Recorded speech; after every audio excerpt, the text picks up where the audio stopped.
Juice ಅಂಗಡಿ ಒಳಗಡೆ ಬಂದ ಇಲಿ ಕೊಂದ ಮೋಹನ. ಇಲಿ ಕೊಂದಿದ್ದ ಇಲಿಯನ್ನು ಇದನ್ನು ಏನದು ಸ್ಮಶಾನ ಅಲ್ಲ ಮಗ, ಮಣ್ಣು ಮಾಡ್ತಿರುವ ಮಧು ನೋಡಿ. ಇವನೇ ನೋಡಿ ಎಷ್ಟು ಮುದ್ದ. ಆ ಇಲಿಯೂ ಕೂಡ ಒಂದು ಮಣ್ಣು ಮಾಡ್ತಿದ್ದಾನೆ, ಗೋರಿ ಕಟ್ತಿದ್ದಾನೆ ಇಲಿಗೂ ಕೂಡ.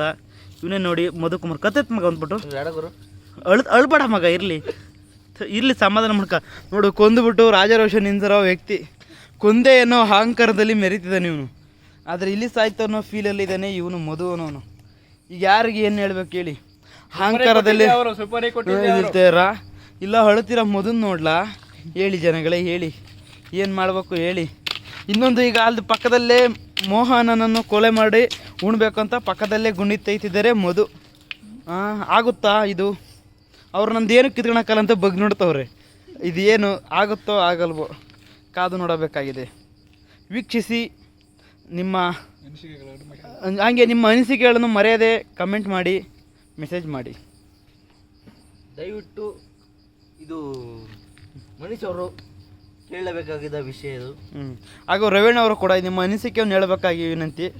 ಹಾಗೂ ಮಹೇಶ್ ಅಣ್ಣ, ಭದ್ರಾವತಿಲಿರೋ ಮಹೇಶ್ ಅಣ್ಣವರು ಕೂಡ, ಹಾಗೆ ಗೋವಿಂದ, ಊರಲ್ಲಿರೋ ಗೋವಿಂದ ಕೂಡ ಹೇಳ್ಬೇಕು ನಿಮ್ಮ ಅನಿಸಿಕೆಯನ್ನು. ಮಧು ಮಾಡ್ತಿರೋದು ಒಳ್ಳೇದಾ? ಅದಕ್ಕೊಂದು ಅಹಂಕಾರದಲ್ಲಿ ಮರಿತನಲ್ಲ ಮೋಹನ ಒಳ್ಳೆಯವರ ನೋಡಿ, ಅವನ ಅಹಂಕಾರ ನೋಡಿ, ಸ್ಟೈಲ್ ನಿಂತಿರೋದು ನೋಡಿ. ಅದಕ್ಕೆ ಪಕ್ಕದಲ್ಲೇ ಒಂದು ಗುಂಡಿ ತೆಗಿತಾರೆ ಅವನು ಮೋಹನನ ಉಣಕ್ಕೆ ಮಧು ಅವರು. ನೋಡೋಣ ಏನಾಗ್ತಿದೆ. ಬ್ರೇಕಿಂಗ್ ನ್ಯೂಸ್ ಕಾದು ನೋಡಲಾಗಿದೆ.